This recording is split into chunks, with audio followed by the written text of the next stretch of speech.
નમસ્કાર દર્શક મિત્રો, હું છું મહેશ ઠાકોર અને આપ જોઈ રહ્યા છો the Times of Mahisagar news. નજર કરીએ આજના મહત્વના સંતરામપુર તાલુકાના નાની રેલ ગામે કૂવામાંથી મળ્યો મૃતદેહ. બનાવ વિશે પુત્રએ આપી મીડિયાને પ્રતિક્રિયા. ખાંટ નરેશભાઈ પૂજાભાઈના પુત્રના જણાવ્યા પ્રમાણે તેઓ પોતાના માતા પિતા સાથે પુત્ર મામાના ઘરે લગ્ન પ્રસંગ હોવાથી પોતાના પરિવાર સાથે લગ્નમાં ગયેલ હતા, જેમાં તે જ દિવસે રાત્રિના સમયે 12 કલાકે મારા પપ્પા જોવા ન મળતા મેં આજુબાજુ શોધખોળ હાથ ધરી હતી અને છેવટે ન મળતા મેં બીજા દિવસે સવારે મારા પપ્પાના ઘરે જઈ મારા કાકાને પૂછ્યું હતું કે કાકા પપ્પા આવ્યા છે ઘરે. કાકાએ કીધું મને કે અહીંયા તો નથી આવ્યા. જેથી પછી અમુક કાકાને પરિવાર ભેગા થઈ મામાના ઘરે ગયેલ હતા અને ત્યાં આજુબાજુ ફરી બધા મળી ચેક કરતા મામાના ઘરના કૂવામાંથી મારા પપ્પાની મૃત્યુ પામેલ હાલતમાં ડેડ બોડી મળી આવેલ હતી. જેથી અમારા કાકા કે સંતરામપુર પોલીસ સ્ટેશન ખાતે જઈ પોલીસને બનાવ વિશે જાણ કરી હતી.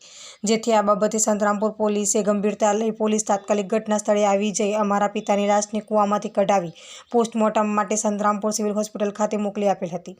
જેમાં વધુમાં પુત્રએ આ બનાવ વિશે મીડિયા સમક્ષ જણાવ્યું હતું કે અમારા પપ્પાનું કોઈએ લગ્નનો પ્રસંગનો ફાયદો ઉઠાવી મર્ડર કર્યું છે તેમ અમને લાગે છે, કારણ કે અગાઉ અમારા પપ્પા જોડે મામાના ઘરના ગામના સરપંચ અને તેમના વ્યક્તિઓ દ્વારા ઝઘડા થયેલ હતા.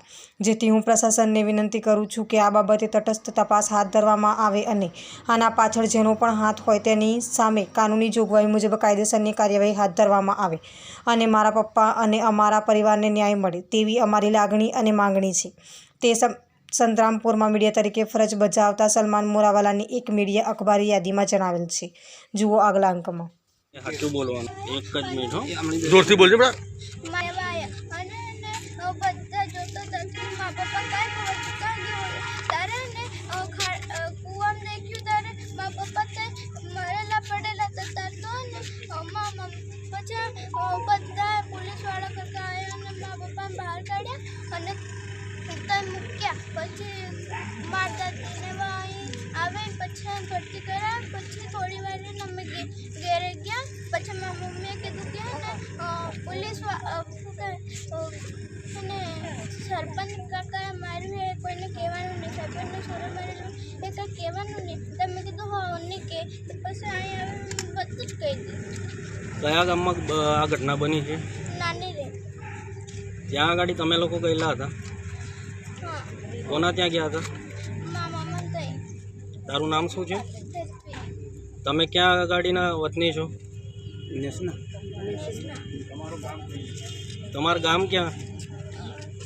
તારું કામ કેમ? શું નામ આપનું? મારું નામ ખાંટ બ્રિજેશ કુમાર નરેશભાઈ છે. કયા ગામના રહેવાસી છો? ને શું રજૂઆત છે તમારી? અમારી રજૂઆત એ છે કે અમે મારા મમ્મી, મારા ભાઈ, મારા મામાના લગ્નમાં ગયા હતા. ત્યાં અચાનક એવો પાઠ બની ગયો કે મારા પપ્પા અચાનક ગાયબ થઈ ગયા હતા. હાજી. રાત્રે 12 વાગ્યાના ટાઈમે મને મળતા નહોતા. હાજી. બધે જોયું, પૂછપરછ કરી પણ ના મળ્યા. સવારમાં ઉઠીને હું તરત મારા ઘરે ગયો. હાજી. મુઠીમની નજીક મારું ઘર આવેલું છે. હાજી. ત્યાં હું ઘરે ગયો. મારા કાકાને પૂછ્યું મારા પપ્પા આવ્યા છે કે નથી આવ્યા. મારા કાકાએ ના કીધું. હાજી. હું પૂરું પરિવાર લઈ અને પાછો મારા મામાને ત્યાં ગયો. ત્યાં જઈને બધે જોયું અને તપાસ કરી.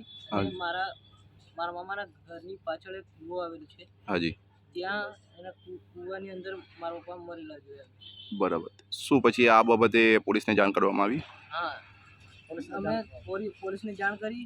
મારા બંને કાકા ગયા, પોલીસને જાણ કરી અને પોલીસ સાથે આવ્યા એ. બરાબર. તો આપ જણાવો છો કે આપ એક સામાજિક કામની અંદર મામાના ઘરે ગયા હતા, બરાબર છે, પોતાના પરિવાર સાથે, પણ આપના પપ્પા કંઈક કૂવામાંથી પડેલી હાલતમાં જોવા મળ્યા હતા. તેનું કારણ તમને શું લાગી રહ્યું છે? એનું કારણ એ હતું કે અગાઉના બાબતે મારા પપ્પા સાથે ગામના સરપંચ અને ગામના લોકોએ વિરોધ કર્યો. બરાબર. ઝઘડા જેવું હતું. બરાબર છે. તો તમને શંકા કોઈના પર લાગી રહી છે? હા, જે સરપંચ મારા મામાના ગામનો સરપંચ હતો એની પર શંકા લાગી. શું નામ છે એમનું, જાણો છો? સરપંચ વળવાઈ ભરતભાઈ પૂનાભાઈ. બરાબર.